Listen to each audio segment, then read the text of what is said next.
Peço aos irmãos que abram a Bíblia em 1 Samuel, capítulo 1, do versículo 1 ao 18, que diz assim o texto.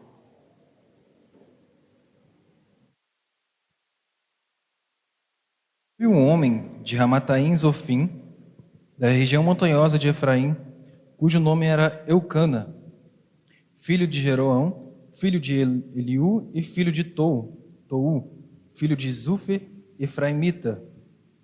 Tinha ele duas mulheres, uma se chamava Ana e a outra Penina.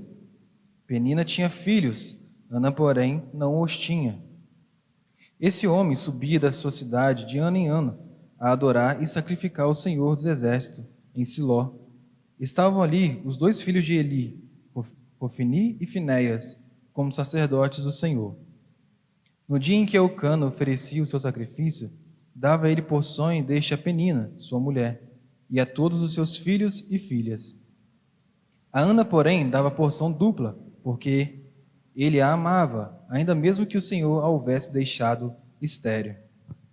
A sua rival a provocava excessivamente para irritar, porquanto o Senhor lhe havia cerrado a madre. E assim o fazia ele de ano em ano. Em todas as vezes que Ana subiu à casa do Senhor, a outra a irritava, pelo que chorava e não comia. Então Eucana, seu marido, lhe disse: Ana, por que choras? Por que não comes? Por que estás de coração triste? Não te sou eu melhor do que 10 filhos? Após terem comido e bebido em Siló, estando Eli, o sacerdote, assentado numa cadeira, junto ao pilar do templo do Senhor, levantou-se Ana e, com amargura de alma, orou ao Senhor e chorou abundantemente. E fez um voto dizendo: Senhor dos exércitos, se benignamente atentares para a aflição da tua serva, e de mim te lembrares, da tua serva te não esqueceres, e lhe deres um filho varão, ao Senhor o darei por todos os dias da sua vida, e sobre a sua cabeça não passará navalha. Demorando-se ela no orar perante o Senhor, passou Eli a observar o movimento dos lábios, porquanto Ana só no coração falava, e seus lábios se moviam, porém não se lhe ouvia voz nenhuma. Por isso Eli a teve por embriagada. Ele disse: Até quando estará tu embriagada? Aparta-te de ti esse vinho. Porém Ana respondeu: Não, Senhor meu, eu sou mulher atribulada de espírito, não bebi nem vinho nem bebida forte, porém venho derramando a minha alma perante o Senhor. Não tenhas, pois, a tua serva por filha de Belial, porque pelo excesso de minha ansiedade e da minha aflição é que tenho falado até agora. Então lhe respondeu Eli: Vai-te em paz, e o teu Deus de Israel te conceda a petição que lhe fizeste. E disse ela: Ache tua serva, mercê diante de ti. Assim a mulher se foi o seu caminho e comeu, e o seu semblante já não era triste. Vamos orar. Senhor nosso Deus, pedimos a Ti, Deus, a iluminação da Tua palavra, que o Senhor, meu Pai, possa falar com nossos corações e nos encorajar, Senhor, a ter uma vida de oração, uma vida, meu Pai, de devoção ao Senhor. Assim como Ana orou, que o Senhor também possa nos ensinar, Senhor, essa noite a orar. É o que lhe pedimos em nome de Jesus. Amém. Vamos, irmãos, o tema da mensagem esta noite é: oração não é uma posição, mas sim uma disposição. O que é a oração para você, meu irmão? O que a oração é para você? É um relógio? É um acessório que você usa, depois você tira, não usa mais, só vai usar quando tiver vontade? O que é a oração para você? A oração, meu irmão, ela é o vestido de noiva que a noiva de Cristo não quer usar, e é as joias que a noiva de Cristo também não quer usar. A oração, ela é desprezada pela igreja. É um bem que Deus deu à igreja, mas muitas das vezes ela é ignorada. Muitas das vezes é tida como algo secundário. Mas os discípulos de Jesus só pediram uma coisa a Jesus. Lá em Lucas 11, versículo 1, eles pediram: Jesus, nos ensine a orar. Eles viram o Senhor Jesus orando e pediram: Senhor, nos ensine a orar.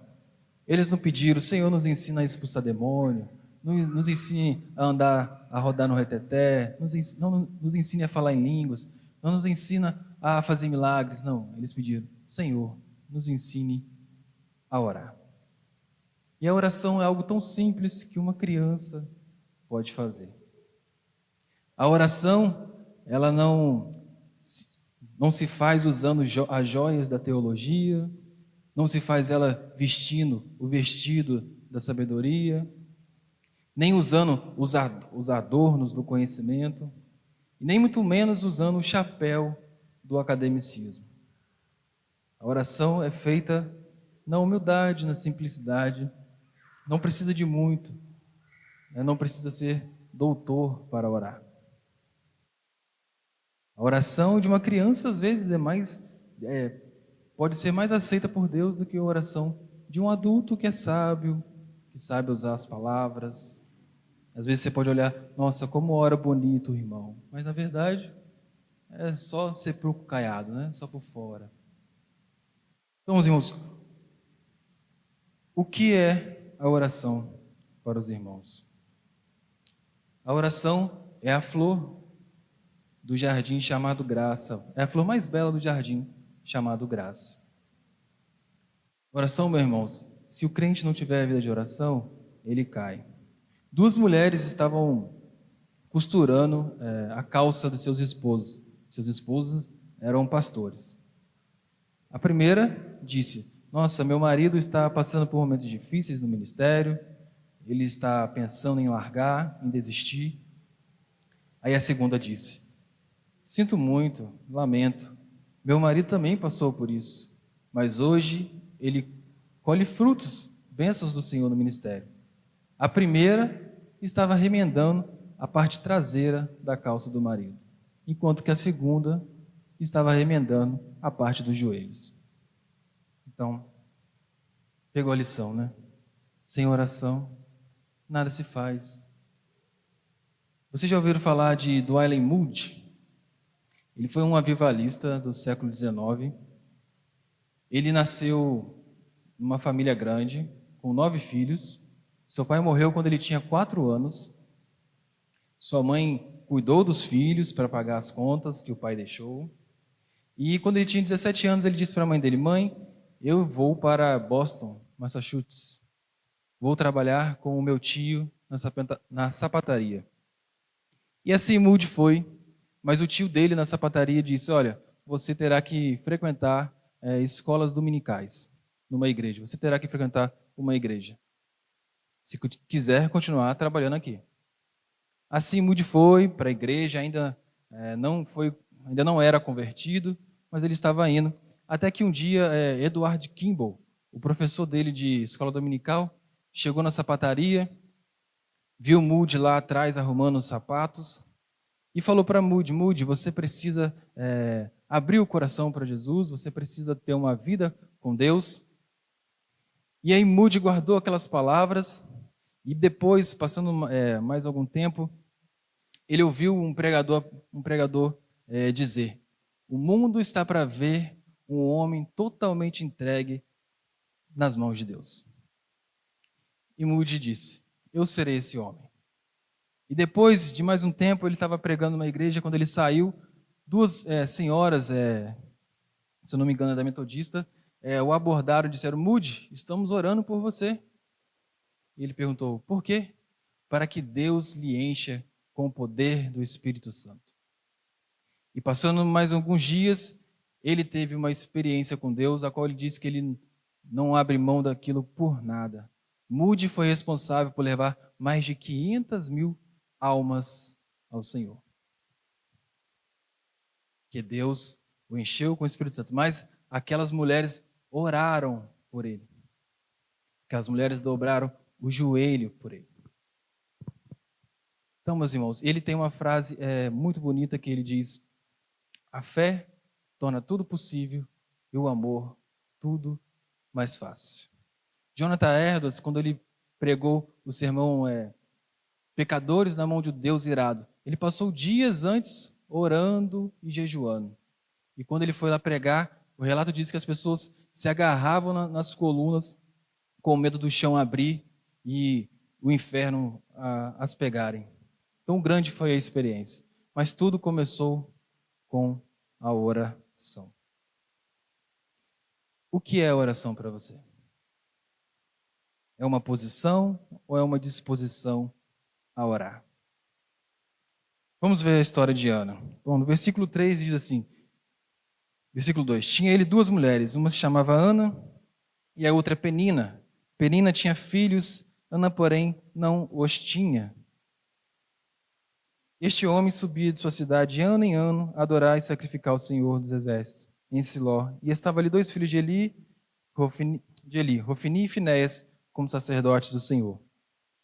No dia em que Eucana oferecia o sacrifício, dava-lhe porções deste a Penina, sua mulher, e a todos os seus filhos e filhas. A Ana, porém, dava porção dupla, porque ele a amava, ainda mesmo que o Senhor a houvesse deixado estéril.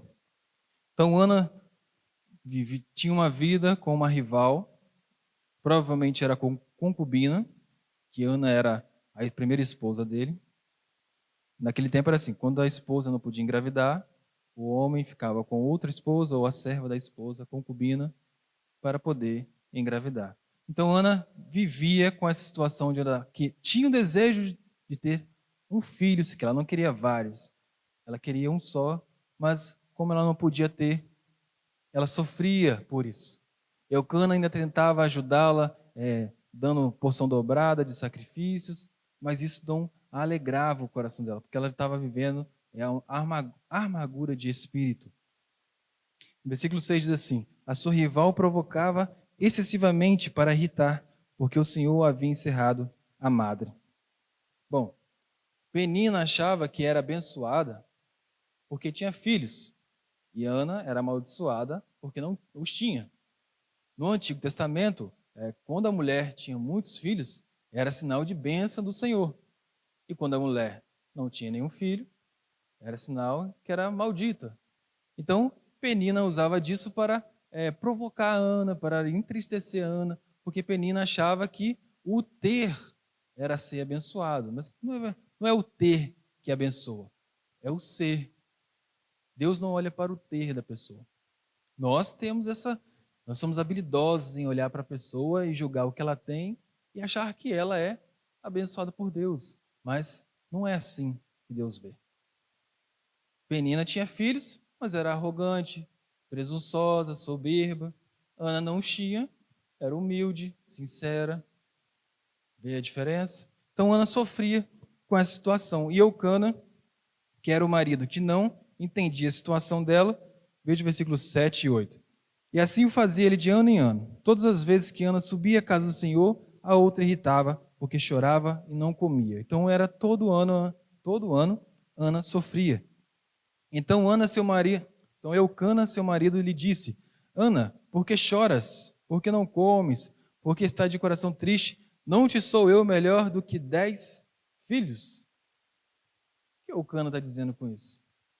Ele não reconhecia a dor de Ana. Ele sabia que ela queria ter filhos, mas para ele falar, não sou eu melhor do que 10 filhos? Se ele reconhecesse mesmo a dor de Ana, você acha que ele falaria isso para ela?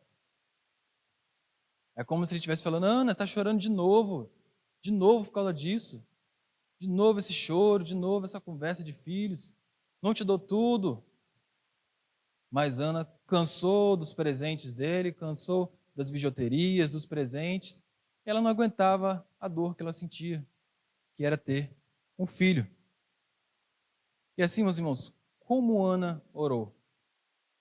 A oração de Ana tem algumas aplicações para nós. A primeira aplicação através da oração de Ana é Ana orou desesperada. Veja comigo o versículo 9 e o 10. Após terem comido e bebido em Siló, estando Eli, o sacerdote, assentado numa cadeira junto a um pilar do templo do Senhor, levantou-se Ana e com amargura de alma orou ao Senhor e chorou abundantemente. Ana estava desesperada. Em Gênesis, capítulo 30, versículo 1, você vê Raquel dizer: Jacó, me dê filhos, senão eu morro. E Jacó diz para ela: por acaso estou eu no lugar de Deus? E depois passou um tempo, Raquel teve filhos.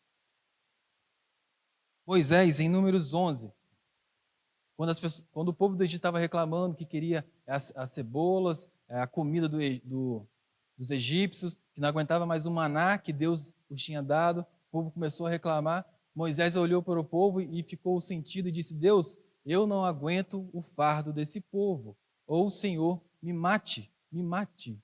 E Deus disse: ok, Moisés, chama 70 homens, que esses 70 homens, eu vou colocar o meu espírito neles, e eles irão dividir a carga com você do povo. Mas diz para o povo que, já que eles querem carne, eles irão comer. Nem um dia, nem 2, nem 5, nem 10, nem 20, mas um mês inteiro. E Moisés diz: Senhor, são 600 mil esse povo diante de mim. E o Senhor diz que vai alimentá-los um mês inteiro. E Deus diz para ele: ué, Moisés, por acaso eu fiquei fraco? Hoje mesmo você verá a minha palavra se cumprir. Oração desesperada. Moisés olhou para o povo, entrou em desespero. Raquel olhou para a sua situação, olhou, ficou desesperada. Ana, da mesma forma, desesperada. Meu irmão, qual foi a oração que você fez desesperado que Deus não respondeu? A oração que você precisou do auxílio de Deus e Deus te deu o auxílio. Orações desesperadas não são desperdiçadas por Deus. Todas as orações que você vê na Bíblia são de pessoas que chegaram ao momento desesperados e tiveram o auxílio de Deus. Assim também foi com Ana. A amargura de alma, dor na alma. Ela orou ao Senhor e chorou abundantemente. Ela abriu o coração para Deus. Como Ana orou? Segundo ponto da mensagem, segunda aplicação que Ana nos ensina. Orou se relacionando com Deus. Veja comigo o versículo 12 ao 16. Demorando-se ela no orar perante o Senhor, passou ele a observar-lhe o movimento dos lábios, porquanto Ana só no coração falava. Seus lábios se moviam, porém não se lhe ouvia voz nenhuma. Por isso Eli a teve por embriagada. Ele disse: até quando estarás tu embriagada? Aparta de ti esse vinho. Porém Ana respondeu: não, Senhor meu, eu sou mulher atribulada de espírito, não bebi nem vinho, nem bebida forte, porém venho derramando a minha alma perante o Senhor. Não tenhas, pois, a tua serva por filha de Belial, porque pelo excesso de minha ansiedade e da minha aflição é que tenho falado até agora. Meu irmão, qual foi a última vez que você orou se relacionando com Deus? Deus tem um atributo de ser, Deus é uma pessoa, é um dos atributos de Deus. Então, se ele é uma pessoa, então ele é um ser relacionável. Então, meus irmãos, você pode se relacionar com Deus como você se relaciona com o seu filho, seu esposo. Você tem uma relação com ele. Através de quê? De palavras. Com Deus também é a mesma coisa. É através de palavras. Lembra quando o pastor Douglas estava ensinando que Deus vem até nós de uma forma que nós entendamos? Da mesma forma, você fala com Deus da forma que você consegue se expressar e Deus entende. Isso é relacionamento. Ana orou se relacionando, não orou por profissão. Ela quis orar. Por ela querer orar, ela orou com disposição.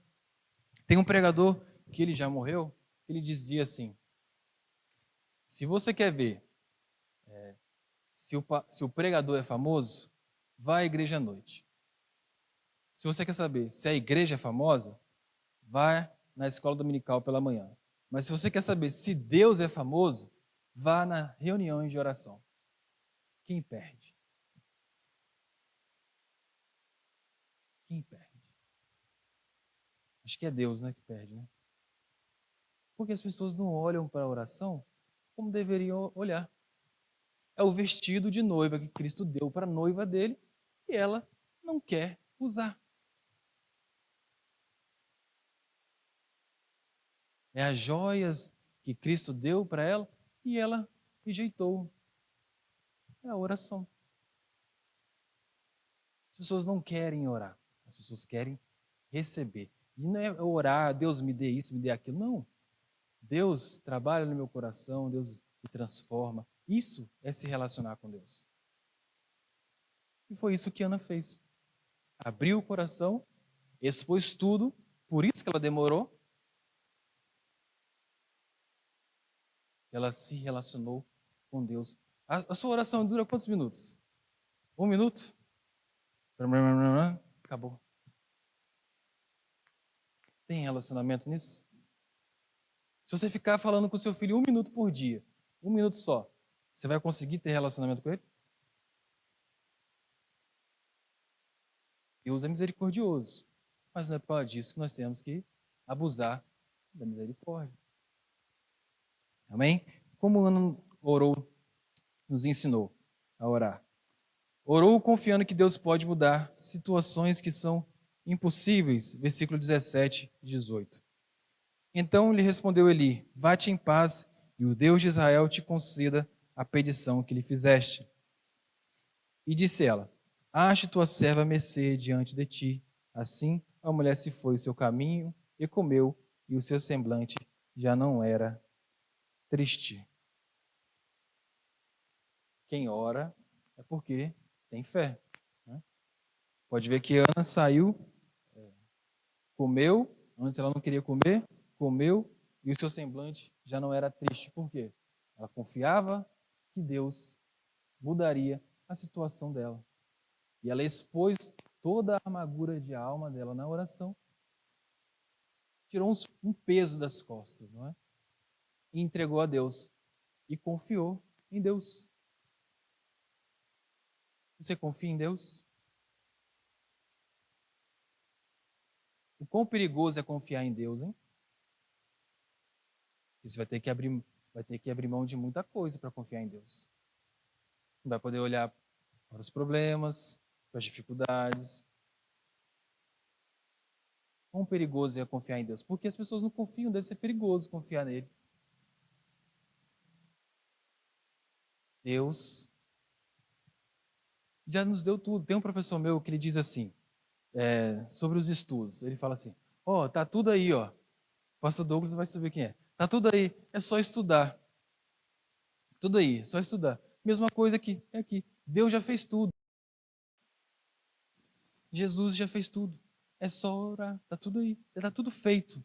É só orar. O que Jesus disse? Pedis, pedis, dá-se-vos-á. Então, é só pedir. É só orar. Mas ore confiando, porque Jesus disse, se você disser para aquele monte, para colar, mesmo que tenha uma fé pequena, tamanho da mostarda, ele passará. Então, quando for orar, ore com fé. Não ore só por rotina. Não ore só para uma aparência de que na sua casa tem vida de oração. Não. Ore porque você quer. Não ore, não se prenda a posições. Tem que orar assim, orar daquele jeito. Orar em tal lugar que Deus está mais perto de Deus. Não. Só basta ter fé e orar.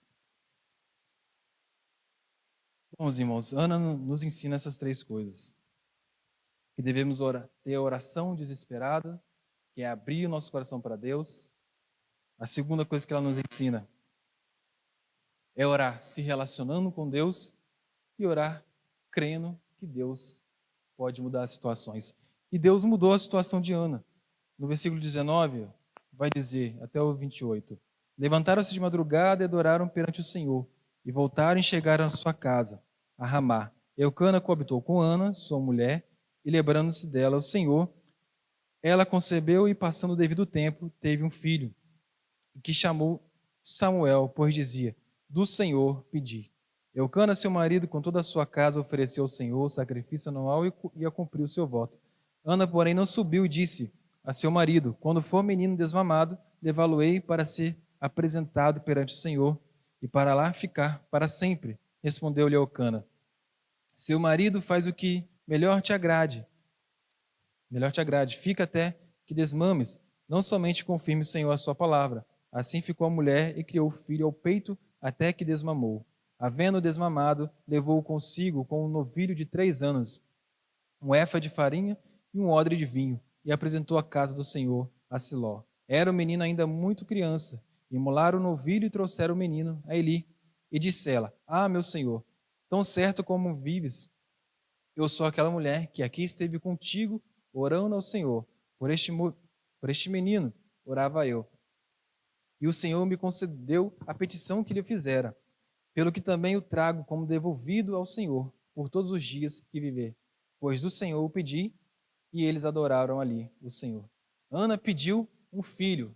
Deus deu para ela um profeta. Deus deu para Ana um profeta. Todo mundo conhece a história de Samuel, né?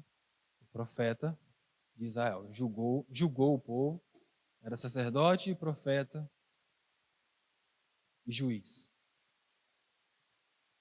Ana só queria um filhozinho, fez o voto de que entregaria o filho, o voto de Nazireu, não passaria navalha na cabeça dele, e Deus deu para ela um profeta. Mesmo que pedimos uma coisa para Deus, Deus pode fazer algo maior ainda do que imaginamos. Não estou dizendo que é tudo, tá? Deus vai fazer na sua vida maior que você vai pedir. Mas algumas coisas ele faz. É algumas coisas, tá? Não é tudo. Mas ele faz. Bom, irmãos, conclusão. Ana, ela tinha até o tempo para orar. Para os judeus, o templo significava a presença de Deus. Bom, na antiga aliança, o povo tinha o templo, tinha a arca, então eles tinham que ir lá no templo, era a presença de Deus, fazer os sacrifícios e tudo. Com Jesus, já não é mais assim, porque Jesus passou a ser a presença de Deus na terra. Então o templo não é mais a presença de Deus, é Jesus. Então Jesus, ele mesmo disse: Eu sou o templo, destruirei esse templo em 3 dias e o reconstruirei de novo. Ele disse: Onde tiver 2 ou 3 reunidos, ali estarei. Então, meus irmãos, você não precisa subir monte, se matando para subir monte, o sol quente nas costas. Se você quiser ir, ok. Mas não quer dizer que você vai estar perto de Deus. Você vai, teoricamente, você vai estar se Deus estivesse acima de você. Mas às vezes você pode estar de cabeça para baixo, porque a terra gira em torno do seu próprio eixo. Então, meus irmãos, não precisa ir em templo, não precisa em determinado lugar, ou curandeiro A, curandeiro B, porque Jesus, ele mesmo disse: onde tiver 2 ou 3 reunidos, ali eu estarei. Ana tinha que ir até o templo. Nós não, o templo vem até nós, que é Jesus Cristo. Então, na sua casa mesmo, você pode orar. Que Jesus, ele mesmo disse: eu estarei lá. Onde tiver 1 ou 2 ou 3 reunidos, ali estarei. Então, Jesus é o templo. Você não precisa ir em um lugar específico, você tem que ir até Jesus. Havia um homem que estava deitado na sua cama e Deus apareceu para ele e disse: Olha, tem uma rocha lá na porta da sua casa. Movimente ela lá. Movimente ela para mim. Ok. O homem ouviu a voz de Deus e foi lá mexer na rocha. Mexia, fazia isso, fazia aquilo, empurrava, mas como a rocha era maior do que ele não conseguia mexer. Isso passou dias, semanas, meses e anos. E ele ficou ali até o momento que ele ficou triste, desanimado. Aí o inimigo chegou para ele e disse: Rapaz, para que você está aí empurrando isso? Você não moveu essa pedra, você está há anos nisso, está gastando as suas forças nisso. Não precisa ficar empurrando a pedra, não. Larga isso de mão. Aí o homem pegou e foi orar ao Senhor. E falou: Senhor, eu fracassei, eu não consegui fazer, não consegui mover a rocha, eu não consegui, Senhor. Eu fracassei. Aí Deus disse para ele: Que isso? Eu não falei para você, eu não disse que você ia conseguir mover a rocha, eu disse para você tentar mover a rocha. E você foi obediente. Agora os seus músculos estão fortes, você está mais forte do que antes, você não é o mesmo de antes do começo. Então, e Deus disse para ele: Então você não fracassou, você foi obediente. Você me obedeceu. Eu não disse que você iria mover a pedra. Disse para você tentar e você fez isso. Eu é que vou mover a pedra agora, meu filho. É a mesma coisa a oração. Quando você acha que você não tá alcançando nada, você está cansado de orar, não aguenta mais orar pela mesma coisa, você está fracassando. Não, você não está fracassando. Porque você não vai fazer nada. Quem vai fazer é Deus que vai fazer. Mas você, quando começou a orar, já não será o mesmo quando Deus mover a pedra. Então lembre-se disso. Mesmo que a oração pareça que ninguém está ouvindo, não, Deus está ouvindo. Lembra de Dwight Moody, que ele tinha uma frase, a fé torna tudo possível e o amor tudo mais fácil? Então, a gente pode acrescentar a oração. A fé torna tudo possível e o amor tudo mais fácil. Mas a oração é a base de tudo. Amém? Deus os abençoe, irmãos. E orem, tá bom? Deus abençoe. Amém.